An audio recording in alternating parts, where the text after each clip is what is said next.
Estamos de vuelta en Tolerancia Cero y paso el carrito ahí. Lo recibo por acá. A Mónica. Sí, para presentar a nuestros invitados, momento de reflexión, de hablar también, de poner en contexto estos 50 años del golpe de Estado. Para eso primero presentamos a nuestros invitados. Leonidas Montes, director del CEP, bienvenido, muchas gracias por estar con nosotros. Gracias por la invitación, Mónica. Fernando. Periodista además y presidenta del directorio del Museo de la Memoria, Marcia Castelberry, muchas gracias por acompañarnos. Gracias por convidar. Y tendríamos también mucho que decir porque estuvo en la Comisión Recti como secretario ejecutivo, además fue subsecretario, Jorge Correa Sutil, abogado, muchísimas gracias por acompañarnos. Mucho gusto, muchas gracias a ustedes. Te devuelvo el carrito. A ver. Para que presentemos nuestro... Sí. Además, Sí, por pues, favor, además estamos con Francisco Covarrubia. Es la historia de nuestra vida. Ay, los dos. Llegaron llorones. No, llegaron llorones, sí. A víctimas, ya. Van a llegar lloroncito. Parte usted entonces, Ya, Francisco. Covarrubia, ni siquiera voy a mencionar algo. Ya, bueno, tenemos No que vale la hablar, pena. así que quiero en el fondo que hablen nuestros invitados, pero quiero preguntarle a Marcia primero. Además, Marcia le tocó vivir los dolores y los horrores, digamos, ¿cierto? Y durante los 90 muchas veces yo escuchaba, todavía era niño, digamos, y se escuchaba, tiene que pasar una generación para que se reconcilien los chilenos. Y hoy día hemos visto en este mismo panel cómo vuelven a aflorar las mismas cosas que habíamos escuchado en su época. Yo te quiero preguntar, Marcia, ¿cómo ves tú ese proceso? ¿En qué momento es posible la reconciliación o no es posible derechamente la reconciliación y tendremos a los chilenos divididos en dos mitades, una más grande, una más chica, como sea, pero para siempre, digamos? Yo quisiera recordar una frase de los argentinos que es muy certera, que dice, el pasado que no pasa. Entonces quisiera contestarte que yo soy una optimista incorregible. Aquí hay varios que me conocen, pero yo habría pensado que esto no iba a ser tan doloroso y tan... si tú me preguntas, cuando fueron 40 años, yo estuve más optimista que ahora, en el sentido que siento que hubo una explosión sobre los medios de comunicación que estaban censurados y se habló mucho de esto y se contaron las verdades, porque efectivamente ¿cómo se llama? El eje de la dictadura fue el borramiento, ¿no? Entonces los medios de comunicación fueron muy importantes y fueron muy acallados, porque ellos, por ejemplo, cuando reconstruyen la moneda, borran, eliminan la puerta, por lo tanto por ahí no había salido el cuerpo del presidente Allende con sus colaboradores. Londres 38 cambian el número, por lo tanto, si no hay centro de tortura, no hay torturado. Y después el paroxismo, ¿no es cierto?, el borramiento fueron los detenidos desaparecidos, que es una herida que tenemos hasta ahora. Pero en ese momento una explosión y yo fui optimista. Hoy día yo creo que hay una situación muy extraña, muy regresiva, muy lamentable, muy triste, diría yo. Esa es una parte, pero por otro lado yo no puedo, hay una superestructura, ¿no es cierto? Estamos nosotros, los periodistas, los políticos y todo, donde se ven las diferencias, las diferencias de pensamiento, no se llega a unidad, no se pueden firmar documentos juntos, pero por otro lado yo tengo el privilegio de presidir una institución como el Museo de la Memoria, donde es impresionante, yo los invito a que vayan un día honestamente, porque la cantidad de gente, estamos hoy día con 2000 personas en el día. ¿Quiénes son esas personas? Que fue cuando yo estuve a cargo del proyecto, cuando lo construimos, yo dije, aquí más del 50% de este país no había nacido cuando esto sucedió. Y cuando ustedes van al museo, la cantidad de escuelas de todos los sectores de Santiago, hijos de familias de todos los colores políticos. Yo tengo una fe y una esperanza enorme en esa nueva generación. Yo quería preguntarle a Leonidas simplemente respecto a ese punto, si también cree que vamos involucionando, vamos caminando hacia atrás, si hoy día la derecha reivindica más el pinochetismo que en los 40 años, si hoy día la izquierda reivindica más o mitifica más la unidad popular. ¿Cómo es esa evolución? Bueno, yo concuerdo con lo que dice Marcia, los que conocemos a Marcia, ¿no es cierto? Basta leer esa maravillosa entrevista que le hizo Pablo Escobar en Revista Santiago, que la refleja en cuerpo y alma, y eso es lo que uno hubiera querido para estos 50 años, y no hemos visto eso, precisamente. Al presidente Lagos para los 30 años tocó la apertura de Morandé 80, hubo cierto recogimiento, por así decirlo, fue en cierto sentido apacible. con Piñera tuvimos los 40 años, ¿no es cierto?, también con los cómplices pasivos. Hubo símbolos que son mecanismos de comunicación entre la ciudadanía que de alguna manera nos unieron. Y respecto a lo que tú dices, Francisco, es cierto. Si tú ves la encuesta Academ hoy día, un 51% dice que el golpe era inevitable y un 49% que era evitable. O sea, estamos divididos en la mitad. Por otro lado, un 60% dice en la encuesta que ya, ¿hasta cuándo tenemos que olvidar esto? Y la verdad es que cuando hablamos de olvido y de recordar, es una combinación entre ambos. Nosotros olvidamos filosóficamente.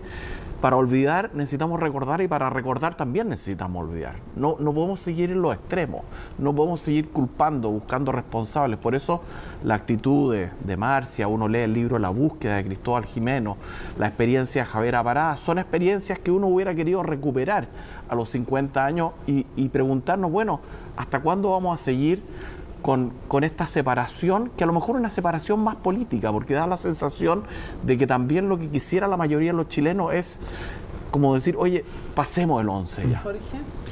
Jorge, buenas noches. Como recordaba Mónica, fuiste secretario ejecutivo de la Comisión Rettig, que probablemente fue un hito muy relevante en asentar la memoria histórica, como después hubo otros intentos, como el de la Comisión Balich y otros.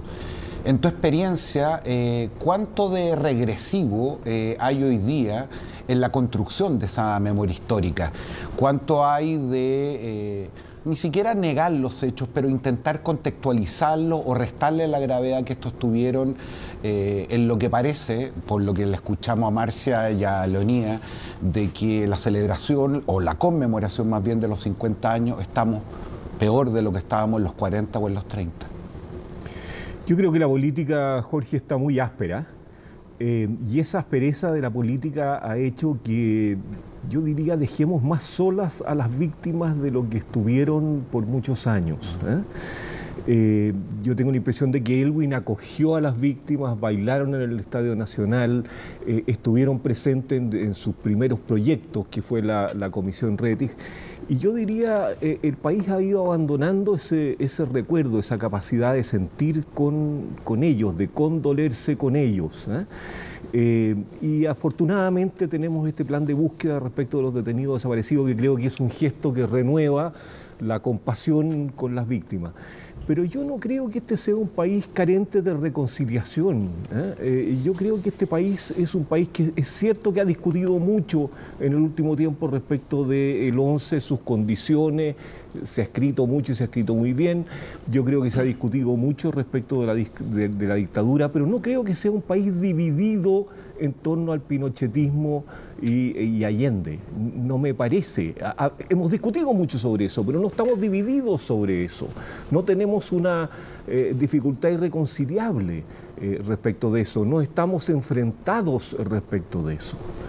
Es que el problema, Jorge, quizás no consiste en si estamos o no estamos reconciliados o no reconciliados en eso. El tema, creo yo, y creo que se manifestó bastante claramente en la exposición anterior, es que no se considera, por ejemplo, no se considera que determinadas acciones que tomó el Estado después en dictadura sean algo que eventualmente no se puedan volver a repetir. No se está dispuesto a afirmar, no me gustaría que volviera a repetirse. Eso es muy potente cuando tú no estás dispuesto a decir, mira, ese tipo de cosas que tú mismo estás describiendo, no estamos dispuestos a que vuelva a pasar y haremos todo lo posible para que no suceda. Ha habido una condena muy unánime a las violaciones a los derechos humanos y ha habido una condena muy unánime a la violencia. Yo rescato esas dos cosas como hechos muy positivos de estos 50 años. Yo creo que en todo el espectro político hay una enorme discusión respecto de las condiciones del golpe, pero no hay una discusión respecto de la violencia política como método de acción política. Esa cuestión yo siento que está desaparecida. Yo quería hacer una pregunta a Leonía.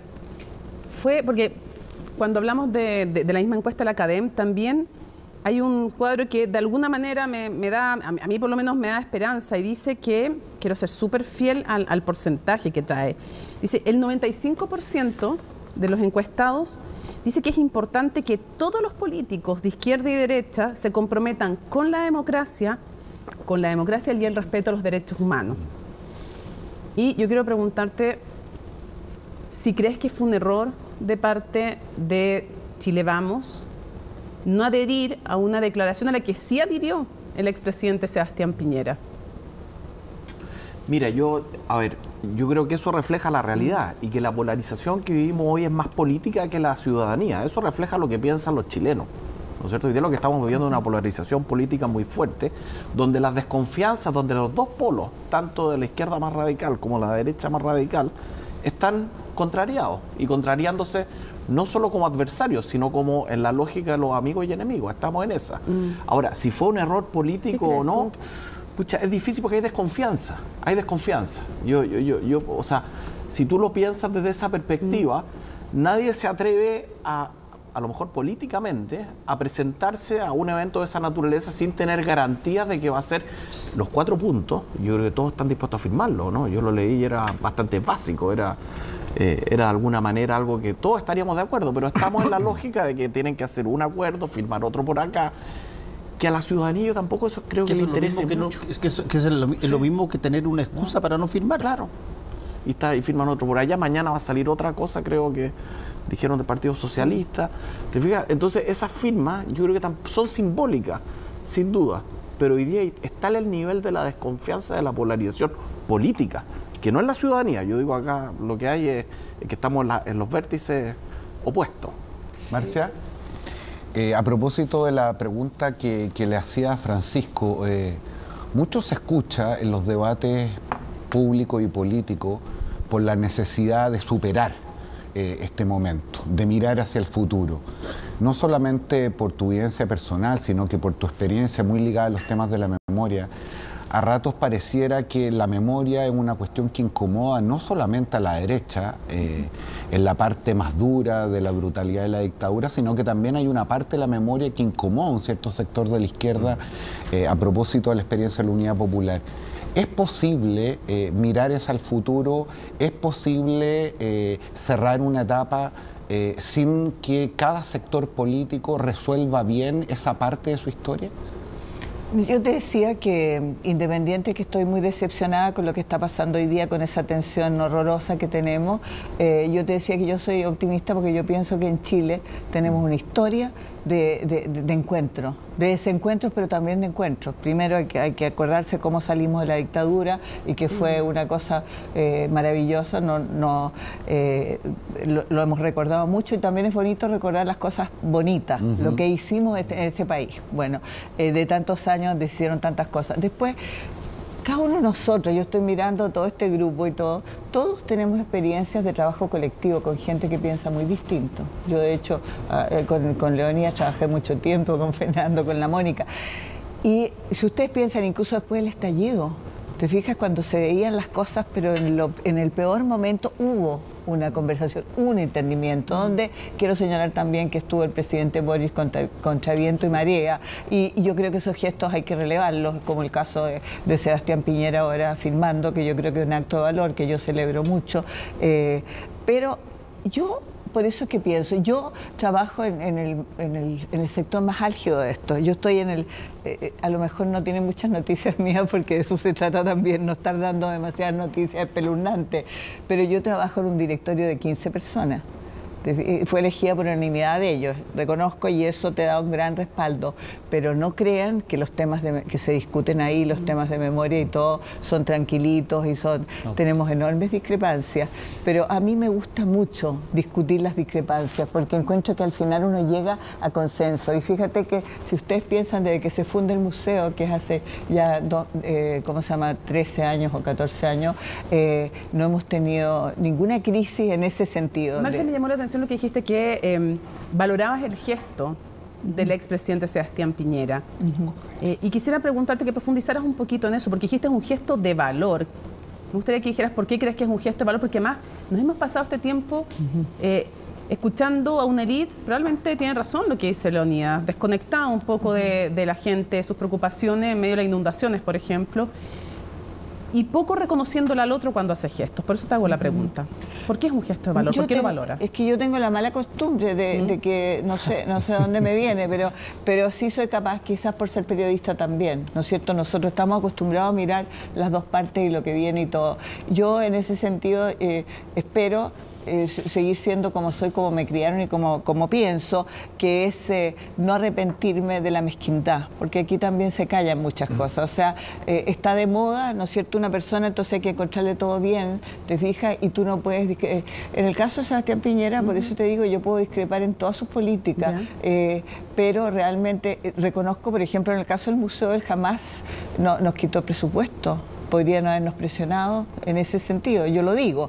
Nosotros tenemos un presupuesto, aprovecho de reclamar, bastante miserable, porque es un presupuesto que se llama de continuidad, que es un espanto porque todo se está viniendo abajo. Pero el gesto de firmar el acuerdo junto a los otros expresidentes, claro, ¿por qué te parece un acto de valor? Va contra todos los demás, entonces si hubiesen más gestos de ese tipo, tendríamos otro país nosotros, yo preguntarle, ¿no?, a Jorge, tengo dos preguntas, pero voy a partir por la primera. Acá lo que hemos visto en esta conmemoración ha sido de que por una parte la izquierda ha dicho que no es posible separar el golpe de la dictadura y la derecha ha dicho que no es posible separar el golpe de la Unidad Popular. Y es una paradoja finalmente. Y a propósito de lo que dice Marcia de las discrepancias, pero también de la memoria, quiero saber un poco cuál es tu reflexión respecto a cómo hemos llegado a ese punto, digamos. Sí, yo creo que hemos llegado mal, pero más que porque el país esté dividido, porque creo que van a quedar resquemores muy complicados de manejar en lo que queda por delante. La ciudadanía está molesta con la política. Y yo creo que no está dividida por el golpe o el no golpe, está molesta porque la política no soluciona sus problemas. Y es muy difícil que la política solucione los problemas si entran en la fricción en la que han entrado. Y yo creo que ahí hay responsabilidades compartidas de todos los sectores. De no haber sido capaces de tejer mejor la conmemoración de los 50 años, partiendo por la salida de Fernández. ¿Es del gobierno, a tu juicio? Yo creo que el jefe de Estado ha actuado precipitadamente, ha actuado algo espontáneamente, ha actuado sin las formas que requiere la jefatura de Estado para producir actos de unidad nacional. Creo que en eso el presidente ha fallado. ¿Y para qué decir cómo han reaccionado la derecha y lo que hemos visto, digamos, que es un desencuentro que creo que va a dejar problemas serios del avance de la política, insisto, no de división entre los chilenos? Y una de las cosas importantes que se han generado en estos días ha sido el plan de búsqueda, ¿cierto? Y a partir de ese plan de búsqueda, que yo creo que ha recibido de todos los sectores un halago, digamos, pero uno de los puntos a propósito de eso que se ha conversado respecto al levantamiento del secreto de la Comisión Balich, digamos.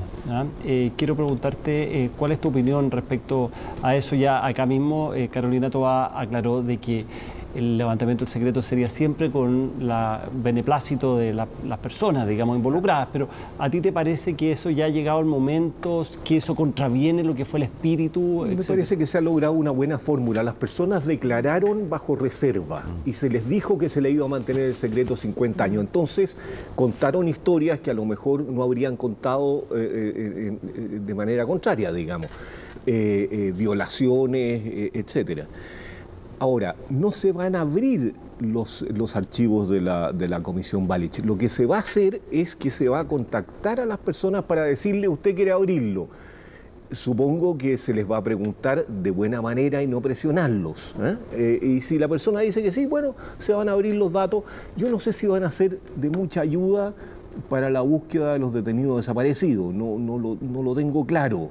¿Los tribunales ya cuentan con esa No información? No tanto porque creo que las personas que sufrieron torturas y que vieron a personas desaparecidas en la tortura declararon en la Comisión Rettig o han ido a declarar a tribunales. Y el resto son historias de ellos torturados o maltratados en prisión política. Entonces es improbable que esas personas sepan de la suerte corrida por los detenidos desaparecidos. Perdona, ahora hay un punto que me queda dando vuelta y que tiene que ver con la Comisión Balich, por ejemplo, genera una serie de información. Pero esa información inmediatamente es no solamente cuestionada, sino que ni siquiera es leída por montones de sectores y además lo plantearon abiertamente en su momento. No podamos leer algo que no creemos. Hay gente hasta el día de hoy, yo acabo de entrevistar a Hermógenes Pérez de Arce, que tiene toda la legitimidad de ser una persona que hable directamente lo que piensa y tiene el valor de decir exactamente lo que piensa.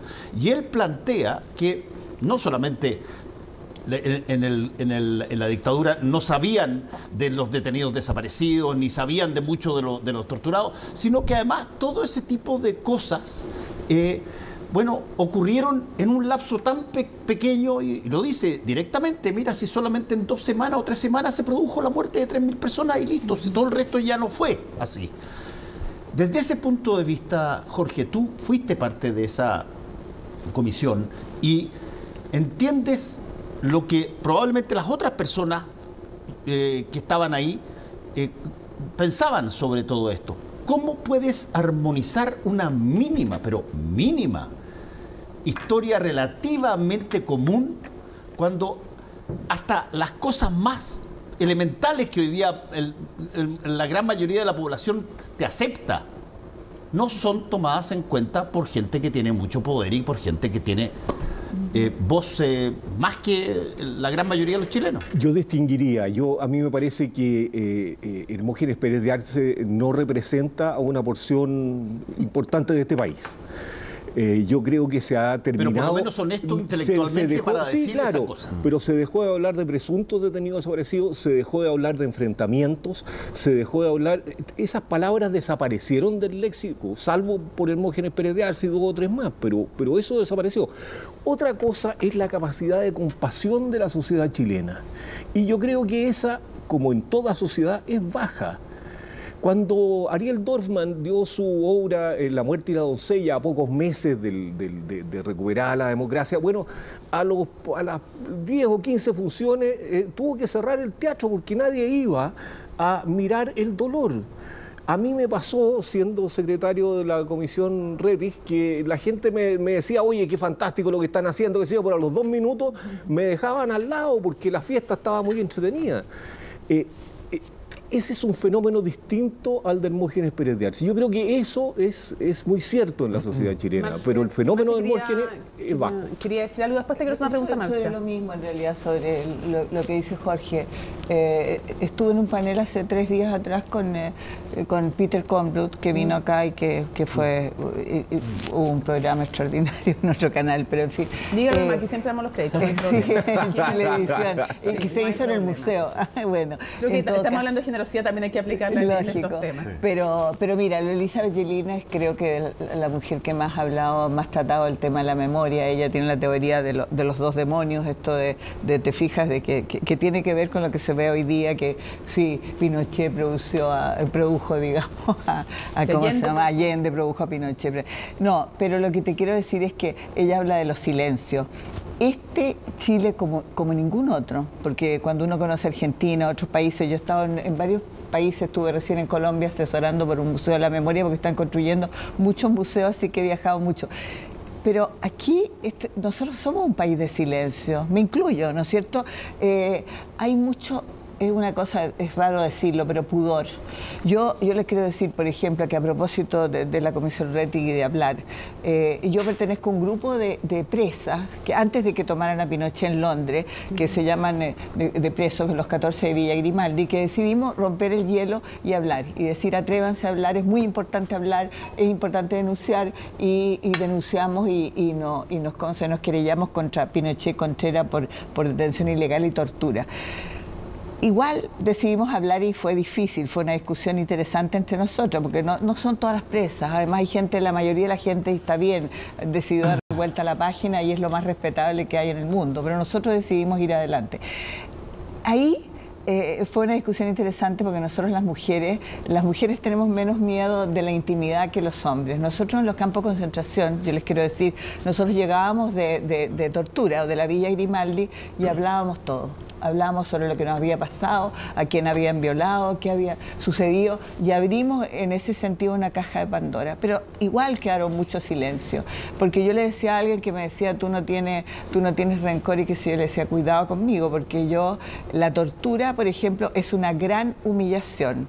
Siempre me acuerdo de Paulsen, que me hizo una pregunta terrible un día en la revista. Es una gran humillación, y es aunque tú camines por la vida entera, porque finalmente también es rendirte, ¿no? Si te la ganan es como ya, y la vida yo he tenido muchos privilegios, pero lo que sí es que cuesta mucho hablar de ciertas cosas. Entonces, yo creo que la gente, las organizaciones de derechos humanos y todo, piensan que en estos, ¿cómo se llama?, en estos files de la gente y todo, hay datos que no hemos dado, porque la verdad es que de los torturadores hay una lista enorme que yo creo que la opinión pública conoce y que los hemos dado nosotros mismos ya, pero hay fases, hay lugares, hay sombras que se pueden, y en ese sentido yo digo, las organizaciones de derechos humanos yo creo que están muy esperanzadas, porque han visto de parte del gobierno una actitud muy importante, sobre todo del ministro Cordero, y lo del plan de búsqueda es una cosa maravillosa para ellos, para todos. Jorge, ¿quieres hacer una pregunta a Leonidas? Yo me quiero reservar, les aviso que quiero una pregunta para Marcia antes de que nos vayamos, que ese tiempo que te he querido hacer. Sí, a propósito de la compasión, hoy día Carlos Peña publica una entrevista en La Tercera, además de sus columnas, donde trata duramente a la derecha. Y te lo pregunto no solamente como director del CEP, sino como un intelectual que ha escrito y abogado por la necesidad de tener una derecha democrática y liberal. ¿Cuánto de eso hay hoy día en la derecha? ¿Cuánto de esa aspiración de una derecha moderna, comprometida con la democracia, con los derechos humanos, está sentada, o más bien lo que estamos presenciando en el debate público muestra que ahí también hay un retroceso? Yo coincido, pues Carlos Peña dice que hay cierta incomodidad de la derecha que es evidente. El golpe es algo que divide incluso a la derecha. La derecha en su propia diversidad tiene distintas formas de enfrentar y de ver lo que fue el golpe, de eso no cabe duda. Y en términos de compasión, porque esa es la palabra clave que tú ocupas, yo creo que es algo que ha ido cambiando con el tiempo. Yo creo que hoy día ya nadie cuestionaría, como era hace 30 años, que realmente, y uno debe usar la palabra compasión, que es muy parecida a la simpatía, ¿no es cierto?, a la empatía, a sentir con el otro y a ponerse también no solo a sentir con el otro, que se produzca este contagio de sentimientos, sino también a ponerse en la situación del otro, a ver qué es lo que vivió Marcia, por ejemplo, pero ponerse los zapatos de ella, no solo sentirlo, no solo que sintamos juntos, sino que ponernos a través de un ejercicio de la imaginación en lo que ella vivió realmente. Yo creo que eso hoy día se ha dado. Lo que no existe, ¿no es cierto?, es cómo enfrentar políticamente este fenómeno. Y esa es la gran tragedia, por así decirlo, de estos 50 años, que era una tremenda oportunidad. Yo me atrevo a decir que había alta expectativa, incluso desde la izquierda, de que estos 50 años, y también en la derecha, en un sector de la derecha, de que iban a ser un momento de reencuentro. Y como yo lo veo hoy día, León, no ha sido así. Uno de los puntos por el cual llegamos, ¿cierto?, hace 50 años al quiebre de la democracia fue la polarización de la sociedad, ¿cierto? Una sociedad completamente polarizada. Y hoy día hemos visto factores de polarización, y quiero preguntar, usted en el Centro de Estudios Públicos tienen encuestas y van siguiendo un poco a la sociedad, y quiero preguntarte, ¿cuán polarizada crees tú que está la sociedad chilena, o esta es una polarización mayoritariamente de la élite y de los sectores políticos? Yo creo que hay una polarización mucho más política que la ciudadanía. La percepción mía, la percepción nuestra, diría yo, en el CEP, es que todavía sigue existiendo una convergencia hacia el centro mucho más amplia, y que son estas puntas que hay hoy día que son las que generan este problema.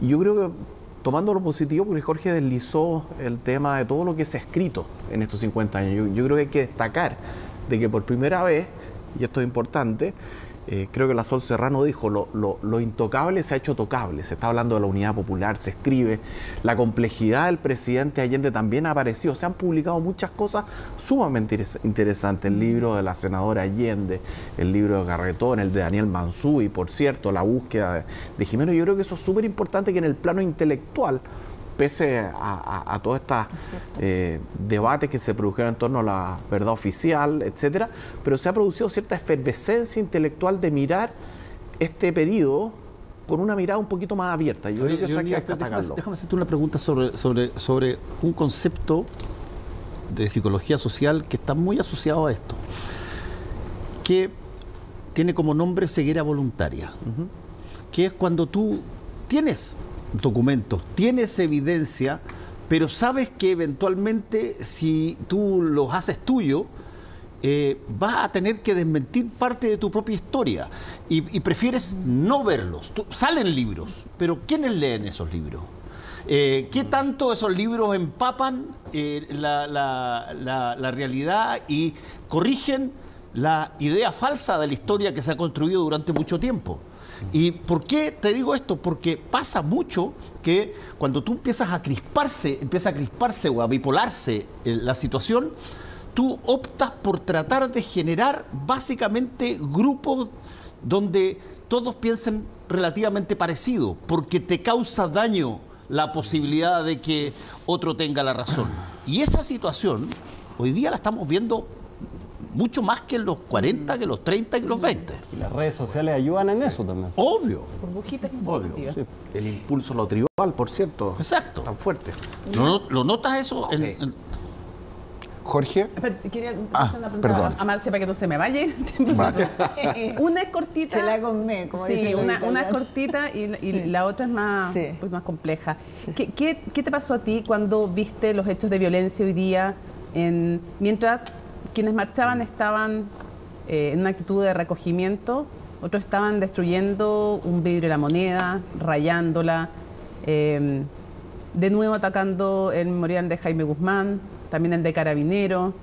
¿Qué te pasa a ti cuando en el 11 de septiembre ves estos grupos? Me da mucha rabia, porque además yo tenía que venir acá, pero si no habría estado seguramente marchando, que fue una cosa ordenada, emocionante, donde además uno se encuentra y se quiere, hay afecto, hay recuerdo, hay memoria, hay como vida conjunta. Entonces esa fue una ceremonia muy bonita y no tenían por qué empañarla con eso esta gente. Yo no sé qué quieren ellos, realmente me produce desconcierto. ¿A dónde va? ¿Qué es eso? Probar de que estamos muy mal, boicotear una cosa que es pacífica y positiva, no sé. Marce, y lo otro quería preguntarte, hay una entrevista que te hizo la Paula Escobar en la revista Santiago que es súper impactante. Yo quisiera preguntarte, desde tu experiencia, tú fuiste detenida, fuiste torturada, si tú no lo hubieras contado yo no lo mencionaría, pero tú has hablado de ella, tú misma contaste Sí, que claro. decidiste hablar. Yo quisiera preguntarte, ¿qué le pasa a un país? ¿Qué lleva a un país a que la tortura sea implementada de manera sistemática? ¿Qué lleva a una persona a ser capaz de torturar? Tú contabas, por ejemplo, que había una mujer que entre un lugar a otro te trasladaba, te rompía la cara con las llaves. Entonces te pregunto, ¿qué pasa en un país? ¿Qué pasa en una persona? ¿Y qué le pedirías tú a la derecha, pero también a la izquierda, para trabajar en garantías de no repetición? ¿Qué puede hacer cada sector en eso? Yo creo, recién estaba viendo que salía Gloria Hutte y le estaba diciendo, para empezar, la estaba invitando a que fuera al Museo de la Memoria y que me encantaría mostrarles lo que pasó ahí y cómo se llama, y discutirlo, contarlo, como a mí me tocó armar el museo, porque en realidad yo soy la presidenta, pero en realidad lo que me enorgullece es haber armado ese proyecto, me lo haya encomendado la presidenta Bachelet, y con este mandato, ¿no? De que ella quería, cuando yo llamé a Alfredo Yar para que pusiera esta intervención, que Alfredo Yar es la persona que ha trabajado, creo, de los artistas más en temas de memoria, pero yo le di una frase, tratando de interpretar lo que quería la presidenta, que era para que hiciera esta intervención, que era todos hemos perdido algo. Entonces, él hizo esto, que son estas imágenes de negativo, pero de gente ejecutada y desaparecida, pero mezclado con gente que aparentemente nada le sucedió. Pero no es verdad, porque por eso digo, todos hemos perdido algo. Es como llamar a la gente a darse cuenta que igual fueron protagonistas de esta historia. O sea, que tenemos una responsabilidad que no es como que esto no es conmigo, es de un puñado de víctimas y nada más, pero la verdad es que eso. Entonces, yo lo que yo creo que uno puede hacer, bueno, primero, por supuesto, hay cosas obvias, la educación, ¿dónde está la educación de los niños y todo? Nosotros contribuimos en este poquito con el museo, pero hay muchas otras cosas que hacer, ¿no es cierto? Los niños, los jóvenes, como te decía, más del 50% no había nacido, y lo que yo traté de hacer en el museo es utilizar también una manera de llegar a los jóvenes, mucha cultura, ¿no es cierto? Mucha música, mucho teatro. Si tú vas al museo hoy día, están todos, es decir, hay una mezcla, ¿no es cierto? Porque ahora estamos en duelo, por supuesto, pero también el duelo está acompañado de una cantidad increíble de ministros brasileros, de un grupo de chilenos que se llama Viva Chile, que están bailando entre medio.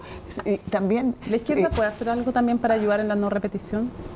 Por supuesto, yo estoy convencida que sí, de todas maneras. Mira, el museo justamente lo que hace es mostrar lo que sucedió, mostrar la importancia de la democracia, lo terrible que fue perderla y lo difícil que es recuperarla. Esa es la idea, ¿no es cierto?, del Museo de la Memoria.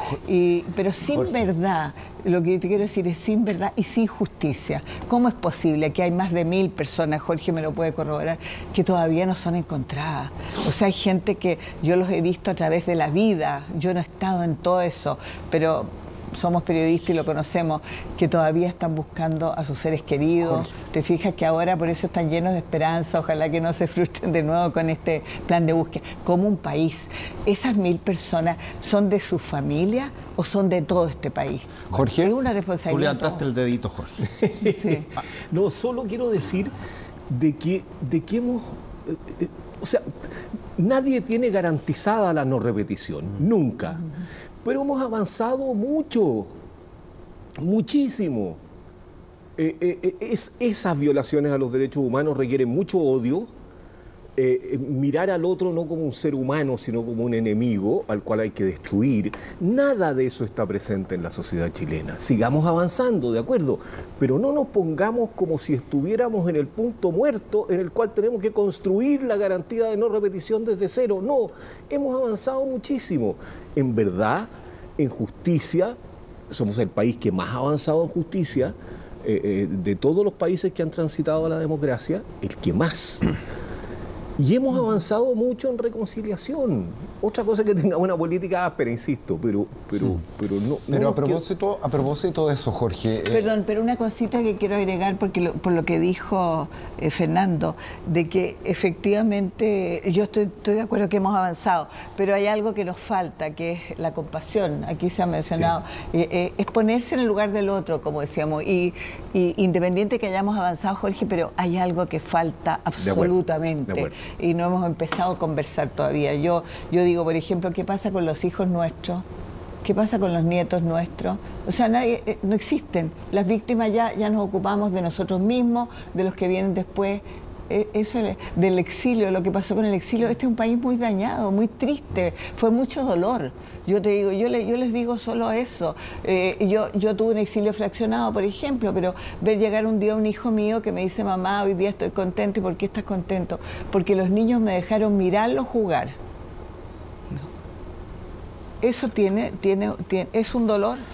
Pregunto. Sí, Jorge.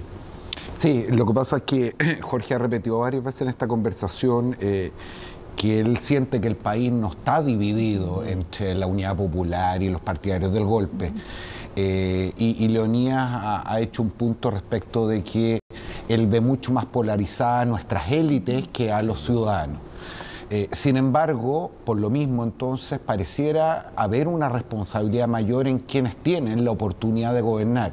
Y tú ahora pasada dijiste algo así como que el presidente no ha estado particularmente fino en esto. Tú fuiste funcionario de gobierno, habitaste el Palacio de la Moneda. Mirado hacia los próximos meses, ¿qué es lo que a ti te parece debería hacerse desde el Estado en general y desde el gobierno en particular para no seguir acrecentando estos mayores niveles de polarización, aunque se verifican en la conversación política, que de todas maneras permea a los ciudadanos? Bueno, primero entender que tu política vas a tener que transarla. Y segundo, no descalificar. Yo creo que estamos envenenados de descalificación política. Yo te diría que con esas dos yo me quedo... ¿A ti te parece que el presidente ha descalificado, por ejemplo? Sí, claro. ¿En cuál caso? Y creo que todos han descalificado. A ver, a mí me parece que cuando el presidente dice que Onofre Jarpa murió impune, está diciendo que Onofre Jarpa era un delincuente. Bueno, son los tribunales los que tienen que decir que alguien es delincuente. Tú no puedes decir que alguien murió impune. Esa es una descalificación del sector para quien Jarpa es el líder, que es Renovación Nacional. ¿Con quién tiene que entenderse? Si que lo diga un intelectual de izquierda, a mí me deja frío, me parece bien, habrá una discusión sobre eso. Pero el presidente tiene que entenderse con Renovación Nacional porque necesita sus votos para poder sacar las pensiones y todo el resto de los proyectos de ley. Esa cuestión no tiene que hacerle el jefe de Estado. Cuando no tiene mayoría en el Congreso, si tiene mayoría en el Congreso a lo mejor se puede dar gusto. No, si es que perdona que te lo diga, Jorge, pero yo, tanto de acuerdo contigo en lo básico, me parece a mí que si es que alguien calcula, como tengo mayoría en el Congreso, puedo decir lo que se me ocurra, y si es que no tengo mayoría en el Congreso, me tengo que cuidar. Bueno, bajo esa lógica, yo creo que ¿cuál es el valor de las palabras? Ojalá se cuidaran siempre, pero ojalá se cuidaran siempre, Fernando, pero lo que no puede hacer un presidente que necesita los votos es enemistarse con aquellos que necesitan los votos, porque no va a sacar adelante ninguna de las realizaciones por las cuales la ciudadanía está reclamando y por lo cual está enojada con el presidente y la oposición, pues. Bueno, hacemos una pequeña pausa. Le quería decir algo a Mónica porque me da la impresión de que no te contesté directamente lo que me preguntaste, que era cómo. Y yo te digo una cosa, de alguna manera lo formulé, pero el reconocimiento del dolor de las víctimas, no estoy hablando de mí, estoy hablando de los demás, pero mientras no se reconozca, eso te lo dice cualquier psicólogo elemental, mientras la sociedad no reconoce el sufrimiento de toda esa gente que fue, no hay sanación posible. Y eso se sana con justicia. Leonidas, Marcia, Jorge, muchísimas gracias por habernos acompañado. Pero van a tener el gusto de ver al panel completo de Tolerancia Cero al regreso, así que no se vayan a ir a ningún lado, se quedan acá, nosotros también, y vienen nuestros. Muchas gracias.